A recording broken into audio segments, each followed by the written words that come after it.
যাত্রী নিয়ে মহাখালী থেকে হাতিরপুল আসছিলেন সিএনজি চালক সাইফুল। কারওয়ান বাজারের সার্ক ফোয়ারা মোড় পার হয়ে হাতিরপুল ঢোকার মুখে গিয়ে বিপাকে পড়েন তিনি, কারণ রাস্তা বন্ধ। পুরো ঢাকা শহরটা এরকম করে খালি বেড়া দিছে, এক রাস্তা দেখতে সোজা খোলা আছে, এটা বন্ধ করে দিয়া ওই কোন মাথা দিয়ে দিছে আধা ঘন্টা 2 ঘন্টা ঘুরে আইতেছে। কোনো পূর্ব ঘোষণা ছাড়াই সম্প্রতি এই পথে ঢোকা বা বেরোনো দুটি পথ বন্ধ করেছে পুলিশ, যে কারণে সাইফুলের মতো প্রতিনিয়ত ভোগান্তিতে পড়ছেন অসংখ্য যাত্রী ও চালক। গন্তব্যে যেতে প্রত্যেকটি যানবাহনকে অন্তত 1 থেকে 1.5 কিলোমিটার রাস্তা বেশি ঘুরতে হচ্ছে, সঙ্গে যানজট আছেই। অনেক কষ্টই ভোগান্তি এই রাস্তাটা বন্ধ করাতে, কারণ মাল হলে আইতে পারে না, মাছ কালে তরকারি হলে এই মাথাতে ঘুরে কই যাবো, এই রাস্তাটা বন্ধ, আমি যাবো কই? আমাদেরও কিছু দোষ আছে, যেটা আছে বড় বড় গাড়িগুলো যায়, যেটা যাওয়ার জন্য উপযোগী নয়। সম্প্রতি ঢাকা মেট্রোপলিটন পুলিশ রাজধানীবাসীকে যানজটের হাত থেকে কিছুটা মুক্তি দিতে শহরের বিভিন্ন মোড়ে ডাইভারশন কর্মসূচি চালু করেছে,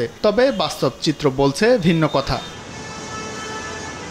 সরেজমিনে দেখা যায় মহাখালী থেকে বিজয় সরণি হয়ে মিরপুর যাবার মূল পথ বন্ধ থাকায় গাড়িগুলোকে দীর্ঘ পথ ঘুরে ইউটার্ন নিতে হচ্ছে।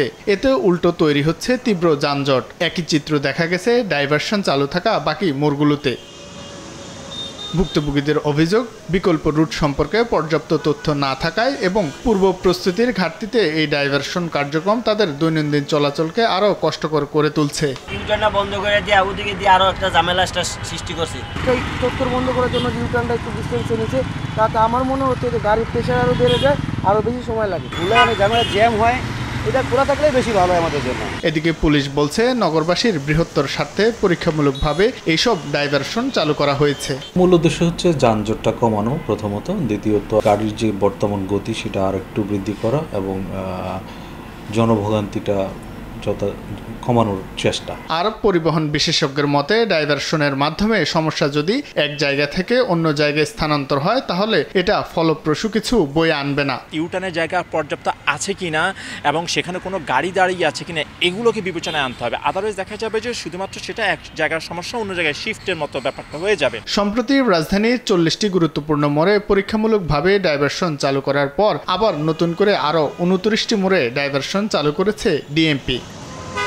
শাহিন আলম, সময় সংবাদ, ঢাকা।